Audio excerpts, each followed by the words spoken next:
Bonjour à tous et bienvenue à cette nouvelle édition d'Information dont voici les titres. La béninoise est dotée de richesses culturelles diversifiées mais peine à s'affirmer sur l'échiquier musical international. Pourquoi et comment y remédier en ce 1er octobre dédié à la musique, c'est bon à savoir. De plus en plus, les réseaux sociaux permettent de développer des interactions sociales et d'instaurer un dialogue avec ses proches. La croissance exponentielle des réseaux sociaux crée une dépendance chez les utilisateurs. C'est un reportage à suivre.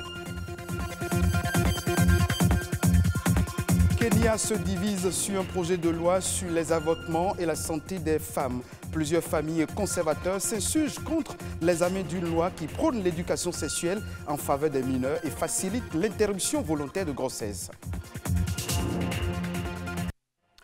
On démarre cette édition par une brève. Le budget de la Chambre de commerce et d'industrie du Bénin pour le compte de l'année 2021 s'élève à plus de 3 milliards de francs CFA. Les élus consulaires l'ont adopté hier mercredi au cours de leur deuxième assemblée ordinaire. Le nouveau bureau de la CCI Bénin s'est donné pour mission de promouvoir l'entrepreneuriat. Entre autres actions prévues en 2021, amorcer l'industrialisation du Bénin, soutenir les femmes, jeunes entrepreneurs et la mise en place dans les 77 communes du Bénin des parcs industriels en vue de faire rayonner la Chambre de commerce et d'industrie du Bénin. Aujourd'hui, 1er octobre, les musiciens célèbrent leur art. C'est la journée internationale de la musique. Mais si, en raison de la crise sanitaire liée à la Covid-19, les artistes et musiciens peinent à retrouver les scènes, pour autant, la musique continue de faire danser et à faire vibrer. Nous, ici, on s'intéresse à la musique béninoise et surtout aux raisons qui pourraient expliquer à ce jour l'absence d'une identité musicale béninoise sur la scène internationale malgré la diversité culturelle dont regorge le Bénin. Les précisions dans ce reportage. Quand on évoque le Makossa ou le Bikouti, les regards sont tournés vers le Cameroun. Pareil pour le Zouglou ou le coupé décalé qui identifie la Côte d'Ivoire. Au Bénin, du Tcheng System, en passant par le Noudiou, le Soyoyo ou le Zekede, les rythmes foisonnent sans jamais connaître un succès mondial. Quand on parle d'une musique béninoise, il faut rechercher les éléments qui caractérisent cette musique-là. C'est-à-dire qu'on dit une musique béninoise, il faudrait qu'on retrouve les identités du Bénin qui sont en dehors de la langue, qui sont donc les instruments de musique, les mélodies, les chants. Pour ce musicologue, la recherche d'une originalité passe donc par la connaissance et la maîtrise de certains outils indispensables à la créativité. La créativité existe, mais c'est la formation, j'insiste lourdement dessus, tant qu'il n'y aura pas de formation. Tant qu'il n'y aura pas d'école de musique, on peut investir des millions sur les jeunes. Le résultat sera, franchement, n'aura pas beaucoup d'envergure parce que on va se contenter d'amuser localement les gens, mais on n'aura pas les éléments pour pouvoir affronter le marché international. Et pour prétendre aller sur ce marché, la formation des artistes s'impose. De la création des écoles de musique. Dans une école de musique, on fera prendre conscience aux apprenants de l'utilité des instruments de musique que nous avons dans notre organologie, c'est-à-dire dans l'ensemble des instruments de musique que nous avons sur le terrain. Parce que ce sont des musiciens modernes. Mais pour faire de la musique, il faut savoir, il faut connaître les rythmes de nos pays, savoir comment ça s'écrit, et ensuite procéder à des techniques de composition pour utiliser ces rythmes-là pour faire une musique, disons, du genre moderne. Donc c'est ça là, si les gens ne sont pas formés, franchement, je vous dis la vérité, ils vont toujours bricoler. Investir dans la formation des artistes pour les aider à mieux peaufiner leur art et ainsi rendre la musique béninoise exportable serait le prix à payer. À l'aide du digital, les réseaux sociaux deviennent incontrôlables. Ils représentent aujourd'hui un nid d'opportunités et une source de monétisation. Seulement, les internautes développent une addiction qui influence leur quotidien. Plusieurs conséquences découlent de cette dépendance que les utilisateurs développent vis-à-vis des réseaux sociaux. Les précisions dans ce reportage. L'addiction fait souvent penser à la drogue ou à l'alcool. Mais de plus en plus, on entend parler de dépendance aux réseaux sociaux. Qu'ils soient sur invitation, réservés aux professionnels ou ouverts à tous, les réseaux sociaux prennent de plus en plus de place dans notre vie. Ils s'imposent comme outil de communication et de changement. Influencer, bloguer ou youtuber sont les termes les plus utilisés. Le blogueur, c'est celui-là qui crée des articles sur Internet. C'est donc un internaute qui écrit des textes, qui les partage, qui les diffuse, qui emmène peut-être des gens à découvrir un environnement, un coin, un village ou quoi que ce soit.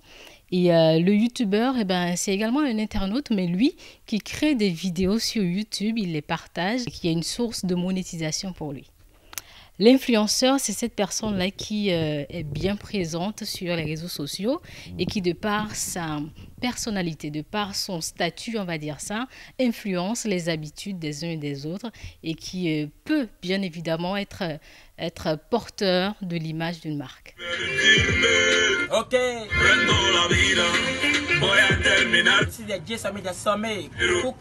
De suiveurs de fil d'actualité, on passe facilement à suiveurs de tendances, de mode de vie ou de point de vue. S'ils apportent de nombreux avantages, les réseaux sociaux ont aussi des impacts négatifs. Les femmes, par exemple, on a envie d'être comme ces grandes dames-là qui, par les réseaux sociaux, ont pu atteindre un but, qui, par les réseaux sociaux, sont totalement affirmées aujourd'hui, donc influence positive de ce côté-là. Influence négative, alors moi, je suis tombée sur un reportage sur TF1, par exemple, où la jeune fille, elle était en communication avec quelqu'un qu'elle ne connaissait pas, bien évidemment, mais qui, depuis son profil, le profil qu'elle affichait, la mettait en confiance. Alors un jour, cette personne-là lui a dit, écoute, tes parents, quand ils sont sortis, laisse la porte ouverte et moi, je viendrai. Ses parents n'étaient pas loin. Elle a permis à cet individu-là de venir, tout simplement parce qu'elle a été mise en confiance avec ce que proposait celui-là sur Internet. Il existe des influenceurs et ces derniers créent des influencés. À force d'utilisation quotidienne, certains confondent réseaux sociaux et vie privée et d'autres mêlent la fiction à la réalité. Votre vie privée reste votre vie privée. Vous n'avez pas besoin de l'étaler sur Internet. Aujourd'hui, je vois des familles, je vois des parents qui s'amusent à poster des photos de leurs enfants, de leur maison. Je trouve que c'est un danger. On n'a pas idée. Vous vous exposez totalement, vous exposez vos enfants. Vous montrez l'école de vos enfants. Vous montrez en train d'emmener les enfants à l'école. C'est un vrai danger. Il ne faut surtout pas faire ça. Dans un monde de plus en plus individualiste, où l'on ne peut se passer du digital, l'utilisation des réseaux sociaux ne devrait pas être nocive si on en fait bon usage. La question de gestion des ressources humaines demeure une équation difficile à résoudre pour les chefs d'entreprise. C'est une tâche qui fait appel à la disposition de certaines qualités par le patron d'entreprise. Selon les spécialistes en gestion d'entreprise, la performance du personnel dépend des qualités de leur coach. Comment gérer ses employés pour favoriser l'essor de son entreprise? Alès Balogun, consultant en gestion d'entreprise, nous éclaire à travers cet extrait. Un leader, c'est quelqu'un qui doit être capable de gérer lui-même d'abord ses émotions, gérer d'abord son caractère, parce que tu diriges par exemple. Le leader doit pouvoir se gérer et maintenant il sera facile pour lui de gérer aussi son personnel ou de gérer ses collaborateurs. Un chef d'entreprise, c'est une personne qui a une vision et qui met ses visions en objectif. Objectif à long terme et objectif à court terme. Qui communique à son personnel pour dire voilà là où nous allons. Si le chef d'entreprise ne voit pas loin, comment est-ce que les employés peuvent voir loin? Vous devez comprendre que les collaborateurs, pour qu'ils puissent donner leur meilleur, il faut des systèmes en place. Un, c'est d'abord les fiches de poste. Donnez à chaque personne ce que vous attendez de la personne. Le cahier de charge bien défini. J'attends de toi telle chose et telle chose de façon claire. La deuxième chose après la fiche de poste aussi, c'est un système d'évaluation mensuelle. Le personnel doit être évalué à la fin du mois. On doit savoir est-ce qu'il a atteint les objectifs. Est-ce qu'il a réalisé ce qu'on attend de lui? Si vous n'avez pas un système d'évaluation, vous allez mal gérer vos personnels. Parce que le système d'évaluation permet au personnel ou aux collaborateurs de savoir « j'ai mal travaillé, je n'ai pas bien travaillé ce mois, je n'ai pas eu la note qu'il faut ». Et une autre chose aussi, c'est que vous devez avoir une vision claire. Une vision à long terme, une vision qui inspire les collaborateurs. Et il ne faut pas juste donner des ordres aux gens, donner des instructions. Toi, fais ça, toi, fais ça. Le chef d'entreprise aussi doit comprendre que le langage est capital. Il y a des choses qu'on ne peut pas dire. Il y a des choses qu'on veut dire aussi qu'on doit savoir comment le dire. L'objectif, ce n'est pas s'exprimer. L'objectif, c'est atteindre un résultat. Donc, il ne faut pas dire « je dis ça parce que je suis l'employeur ». Vous n'êtes pas l'employeur. Vous êtes aussi employé par l'entreprise. L'entreprise est l'employeur de tout le monde. Celui qui est le promoteur ou le chef d'entreprise, il est aussi employé. Autre fait de l'actualité nationale dans ce journal, à travers la nation en bref et en images, elle est réalisée par Ulvaeus Balogun.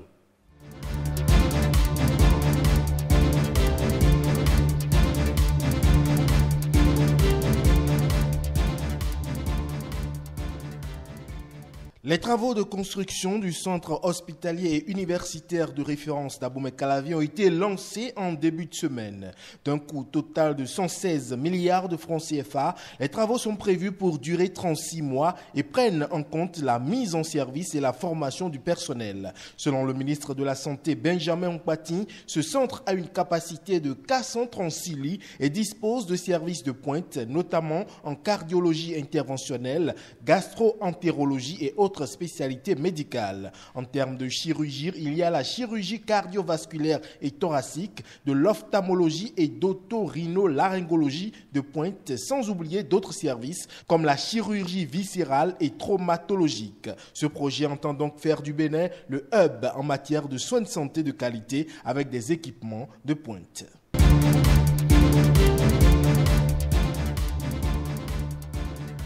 Le rapport de l'étude sur la persistance des mutilations génitales féminines dans les départements du Borgou, de l'Alibori, de la Donga et de l'Atakura ont été validés mardi 29 septembre à Parakou. L'objectif était d'évaluer le nombre de filles de 15-19 ans qui sont victimes des mutilations génitales dans les 4 départements, de mesurer le niveau de connaissance des conséquences néfastes de cette pratique chez elles et leurs parents, de recueillir les opinions et attitudes des parents, de déterminer les caractéristiques socioculturelles et démographiques des différents acteurs qui sont favorables ou non aux mutilations génitales féminines et d'estimer la prévalence des dites mutilations. À terme, ce rapport pourra fournir des données de base nécessaires à l'évaluation et à l'amélioration des stratégies pour réprimer cette pratique.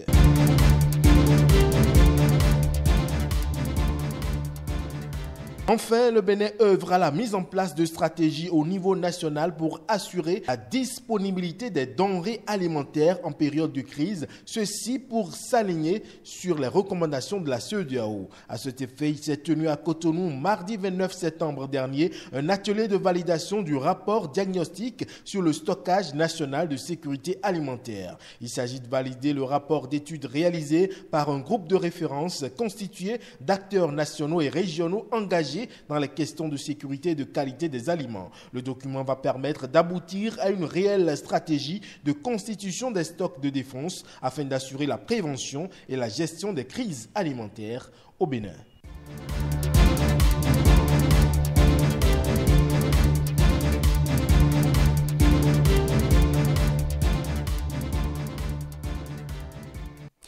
Hors de nos frontières, précisément au Kenya, un meilleur accès au planning familial ainsi qu'aux soins hospitaliers pour les femmes enceintes divise le pays. Un projet de loi qui veut encadrer l'avortement et développer la procréation médicalement